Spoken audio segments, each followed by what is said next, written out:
Hello, this is James Robert Deal, and today is June the 4th, 2018. It's the day before my birthday.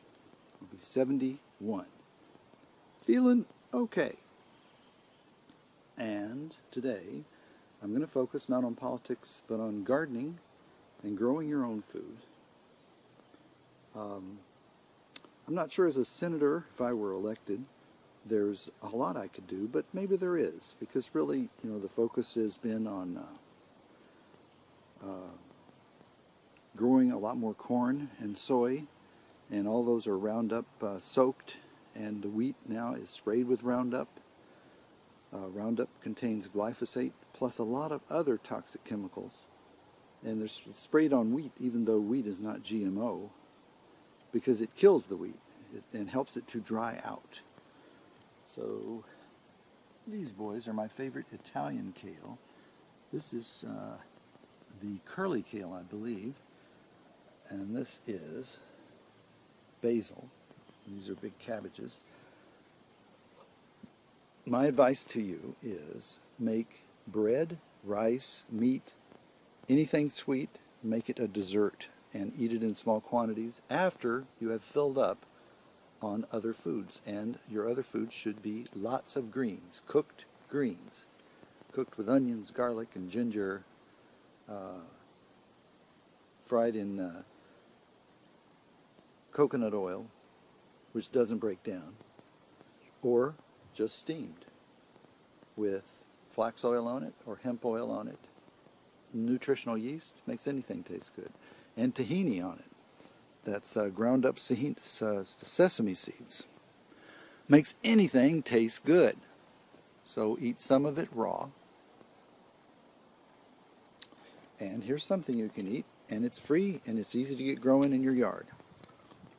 This is a borage, B-O-R-R-A-G-E. Do not eat the leaves, eat the flowers and the little buds and the seeds after they get mature.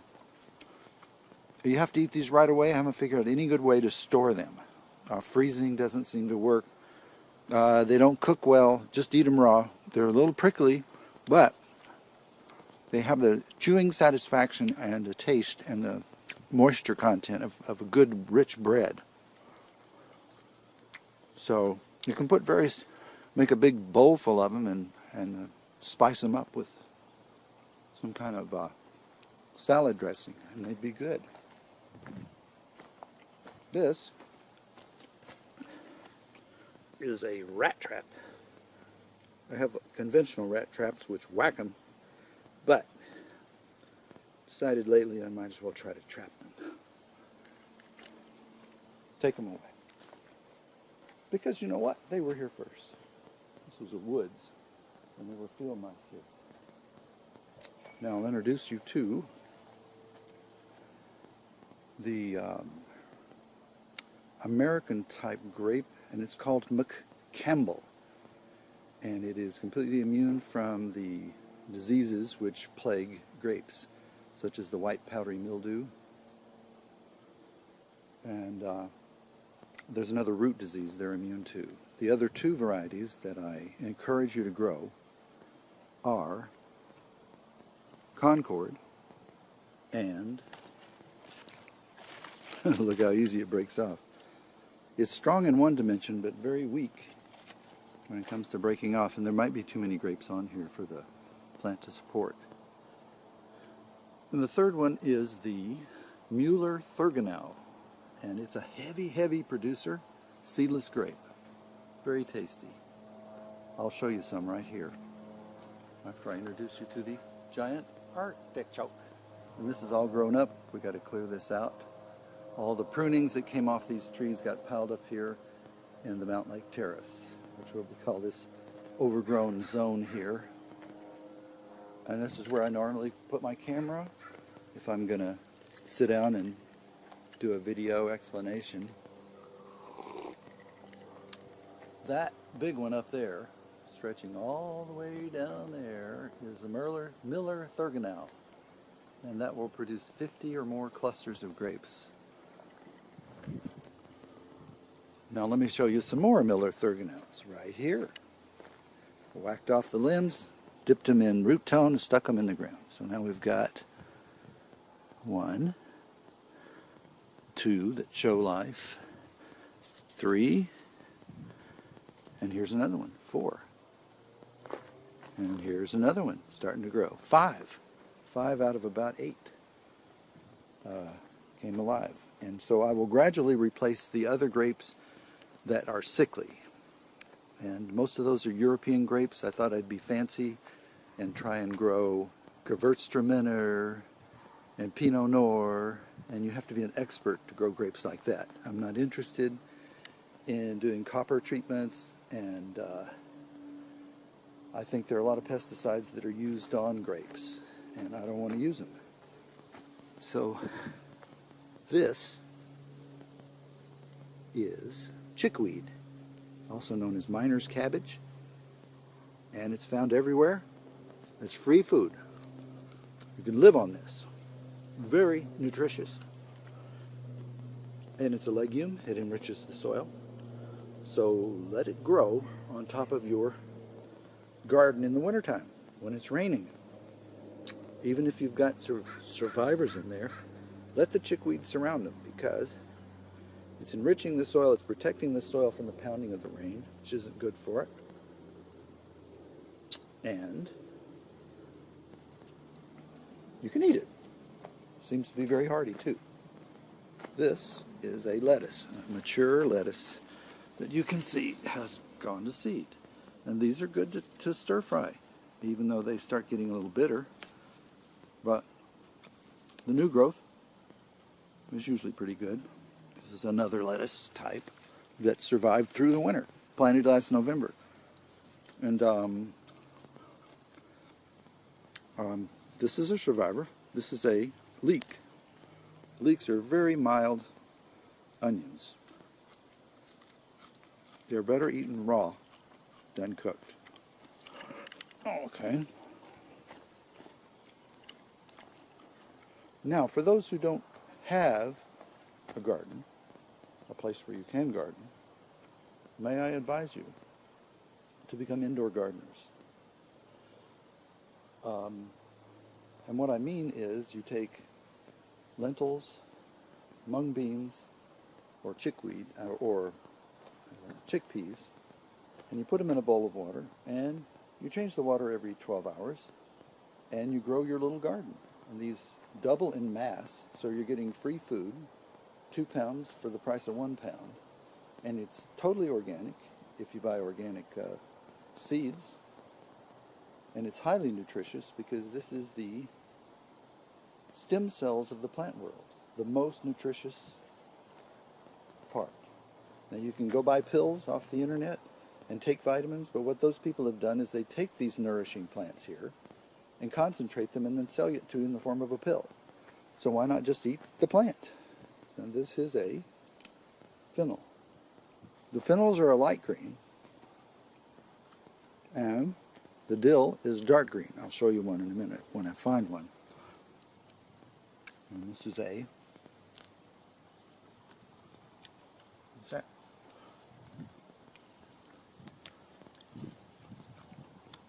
I don't think it's parsley. I think it's parsley's cousin. And so we got oregano growing here. This is the plant that attracts the hummingbirds, but I keep having problem with aphids.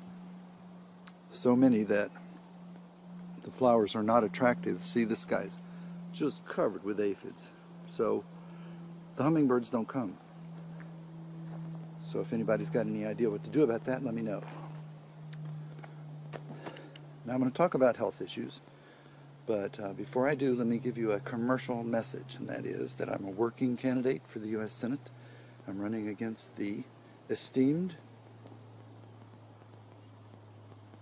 Maria Cantwell, and she's done some good things, but she's done some very wrong things, and she hasn't corrected her error. One of the huge, most ginormous errors that she has made is that she is in favor of, has written glowingly of, smart meters. And smart meters are a profitable fraud, a profitable lie. They're ineffective, they're not green, they're not going to reduce total electric consumption, and they use electricity just to operate, and they're not grounded, and they're not surge protected, and they make stray current, and they pump stray current into the earth, and so that the ground is not neutral anymore. They catch fire, and they explode, and they catch your house on fire, and you better check your insurance policy, especially if you're a business, because my commercial insurance policy expressly excluded harms from surges. And all the policies, residential and business, exclude harms from electromagnetic radiation, meaning the cancer that people will come down with if they're overexposed with microwave radiation, which comes from cell phones, Wi-Fi's, cell towers, baby monitors, portable telephones,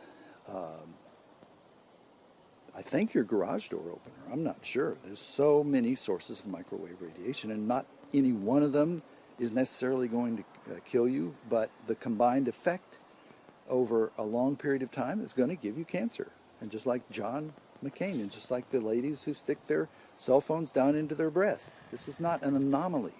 The reason we're seeing those and not seeing it in the general population is that they were so close to it. It's like speeding up the test. But believe me, the cancer effect, it's going to be like cigarettes. Microwave radiation and smart meters and cell phones are going to be just like cigarettes in terms of liability. And all these big wireless companies, they're not going to have insurance coverage because Lloyd's of London prohibits any kind of coverage for that. That means, in effect, that the wireless carriers are bankrupt right now. If you look down the long future, they're not a good investment because they're candidates for bankruptcy, because there's so many people who are being harmed. And then you have the fact that cell phone companies in the fine print say don't put the cell phone up against your ear. They say express it in centimeters. But then they show advertising with people holding the cell phone against their ears, and they have never produced advisories for TV or radio telling people to hold their cell phones away from their head, or to use an air.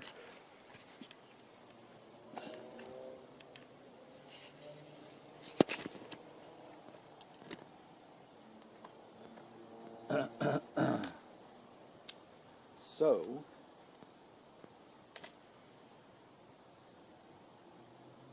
that is a big health issue, and so I think I'm better on health issues than my opponents. Just check out their websites and see how they say nothing about over radiation from microwave radiation. And they don't say anything about the ultra low frequency either, and the smart meters produce ultra low frequency stray current, which makes a lot of people sick. And so it should be, in my estimation, that we should go straight for fiber optic to each and every house. That provides them with the maximum connectivity, and that as a part of utility service, that utilities wire people's houses with shielded Category 6 cable. Just make that part of the utility bill so that Wi-Fi's will be mostly unnecessary. Why would you want to have a Wi-Fi belching out microwave radiation 24 hours a day in the room next to you, or a baby monitor belching out microwave radiation? So if we do that, if we're judicious in our use of radio technology, then we can continue to have the convenience of cell phones. But we've got to find safer wavelengths, safer waveforms, safer frequencies, safer energy levels. Envision a Starbucks, and every seat has 2 or 3 Category 6 cables right there, so you can plug your cell phone in. Now, it's very easy to plug an iPhone into the internet. You get a plug called Lightning to RJ45, I think that's the number. and it plugs right in, and the iPhone is connected to the internet. You can receive email, you can text. Now I think you can't dial a regular phone number or receive a regular call, but that's something that if I were a senator, I would press the telecoms to make possible, so that cell phones should by law be required to have jacks. I think that the iPhone 10 showed a great total disregard for the harms that cell phone microwave radiation can cause. Because you have to have a Wi-Fi in order to update or charge the iPhone 10. Now, I have an iPhone 6.5, and I just plugged it into the Lightning to RJ45 plug, and I'm able to do everything except talk like on a telephone. Now, I could talk through Facebook or FaceTime or one of these other services, but we need to cut down our exposure. We need to get rid of Wi-Fi in most workplaces and in most hospitals and in schools, and it has its place when you have to put together a construction site and you're not going to string wires. So there is a place for it. Another advisory is put your cell phone most of the time on airplane mode. That means it's not receiving or broadcasting and not putting out any microwave radiation.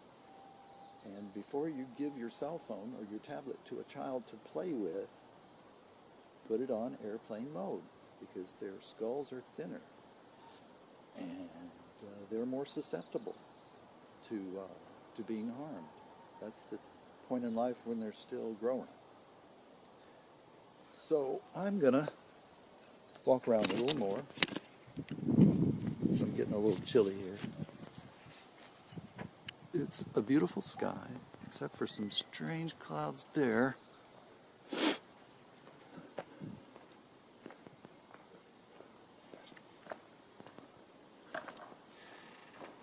So this house is now 12 years old, and it's starting to need service.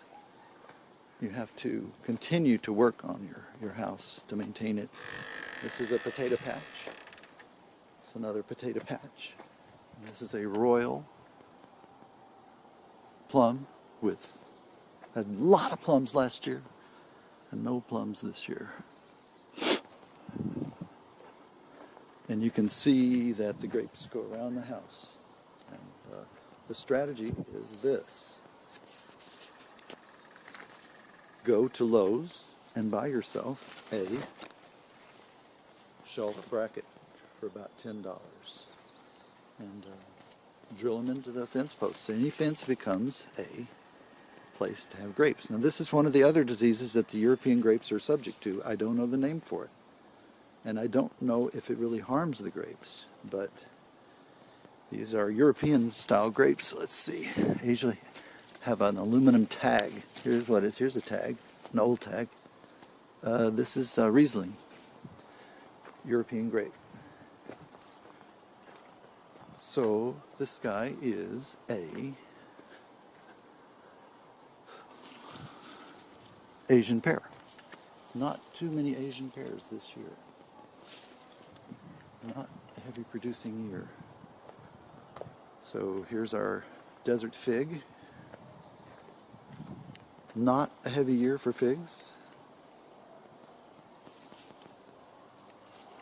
Let's see, there's some up near the top. Yeah, there's a few.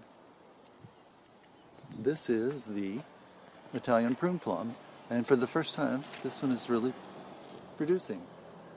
Although it's just on this one limb. So explain that. The rest of the limbs are still barren. This tree's been in the ground for probably 8 or 9 years, and it has yet to produce a lot of fruit. And this is a pear. Pears are good producers, and they don't suffer from insects digging into them like apples do. See, there's bending over with fruit. I'll have to either stake that up with another pole or whack it off. And you can see that these guys are making grapes. So I pruned away everything that was starting to lean towards the fence because I don't want the grapes going over the fence.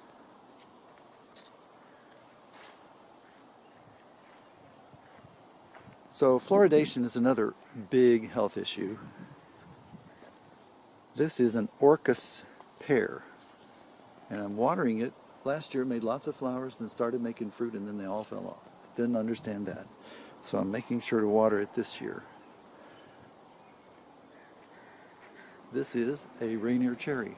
The wind blows it over, so I rope it up to that fence down there, that signpost. Now the thing about Rainier cherries is that you really need netting. If you don't have netting, then the birds will eat these, and they'll eat them before they get sweet.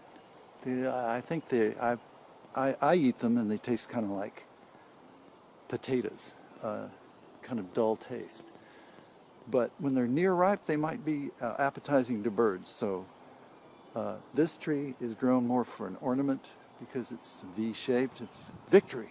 It's the Victory tree. And we've got another potato patch over here.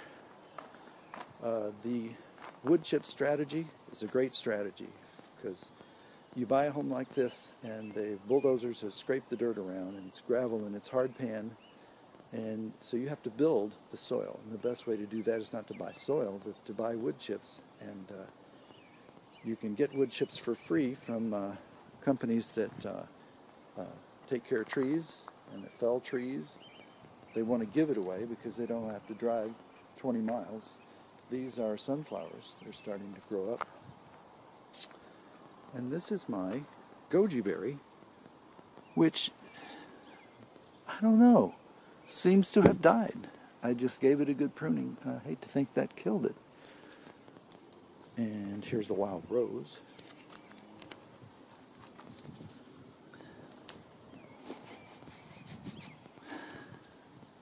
I'll give one to my girlfriend. And this one, the final in the tour, is silverberry, also known as Elaeagnus multiflora. Silverberry.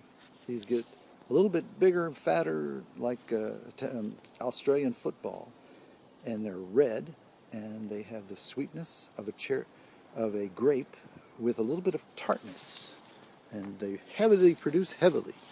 And as I showed you, you can clone them very easily. Wherever fennel grows, I let it grow. So that's the gardening show for today, and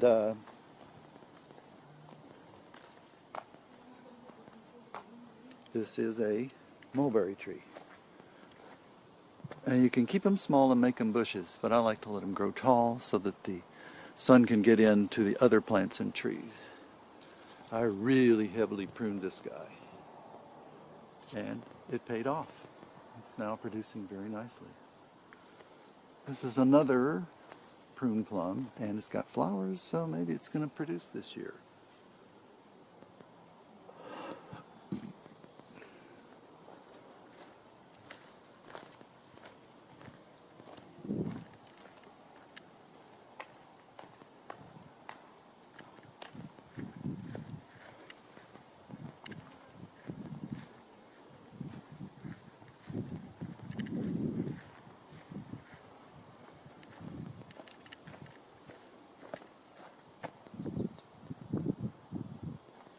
Let me give you a commercial message. I am a working real estate broker.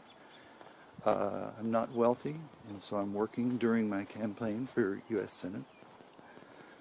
So bear that in mind. I work throughout the state of Washington, and I like to co-broker with other brokers. If you're buying a commercial property, selling a commercial property, a business, if it's property that can't get financing on, so you need seller financing, I can do that. I can do wraparounds and assumptions and lease options and short sales, things that brokers can just are not really licensed to do because it involves writing language that's more than just fill in the blank contract. Because brokers are authorized to practice law in a limited fashion using fill in the blank forms. So it doesn't do a broker any good to take responsibility for a transaction that he's not licensed to do. So bring in a co-broker, and I'll quote a flat fee payable at closing and help the broker to get the transaction closed, help the buyer to buy, and I'll help for sale by owners. I can do that throughout the state of Washington. And I can work with buyers who are throughout anywhere in the state of Washington, but we have to engage, we always have to engage another broker when the property is outside of the Linwood area. But we do that more and more. I'm with Keller Williams, which really encourages team formation and buyers and sellers both being represented by two brokers instead of just one. And I've got a lot of websites, so I'm pretty good at marketing your property, and I think I can get as good a price or better and give you good advice. I'm also an experienced landlord. So folks, vote for James Robert Deal and visit my radio program on Sunday nights at 8 p.m. Go to jamesrobertdeal.org/radio. Just go to jamesrobertdeal.org, watch the carousel go by, and get in touch with all the green issues that the Democrats and the Republicans totally ignore. They will not raise these issues unless I make them address these issues. Now here's what you can do with a mulberry tree. There's a huge limb on this mulberry tree. So I cut it off and I said, oh, I'll stick it in the ground. Well, I stuck it in the ground with a little root tone in the hole. And sure enough, see, a little green leaf is coming out. So it's alive. So now I'll be able to give somebody a big mulberry tree with a real head start.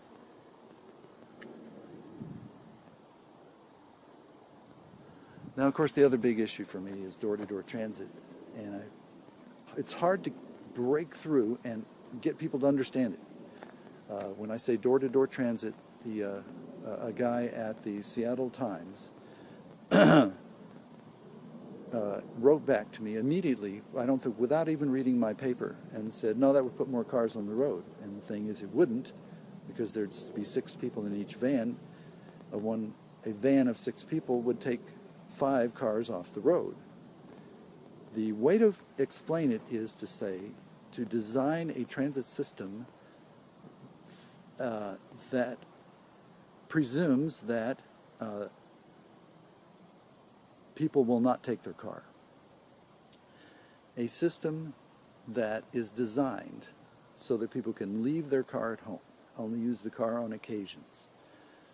And this is a system where you could summon a ride with your cell phone or your computer or your telephone and get picked up at your front door by a van carrying 6 or 8 or 4 passengers, and it depends on the load requirements in the neighborhood. All this is flexible. It's a flexible van system. And then the van would take you and 6 other people to the park and ride, or to the grocery store, or to the restaurant. And when you're through there, you get out your cell phone and request a ride, and then it would take you back home. So it's a system designed so that you would not need to own a car. Now, there are some people who really do need to drive. They have to carry their tools with them, and it's just necessary for business. Then there's a lot of trucks that are delivering things that need to drive. But not everybody who drives needs to drive if there were a good alternative, a door-to-door alternative. So that's what we should provide people. And don't say it won't cost more. It costs much less than any other method of solving this problem, because it means you don't have to widen the roads. It means that traffic will flow. It means that thousands and millions of human man and woman hours will be saved, and people can take a nap riding on their way to work. You'll ride in stages. You'll get a ride from my home in Linwood to the park and ride, from there a fast bus to Bellevue with no traffic congestion at all, 70-mile-an-hour bus.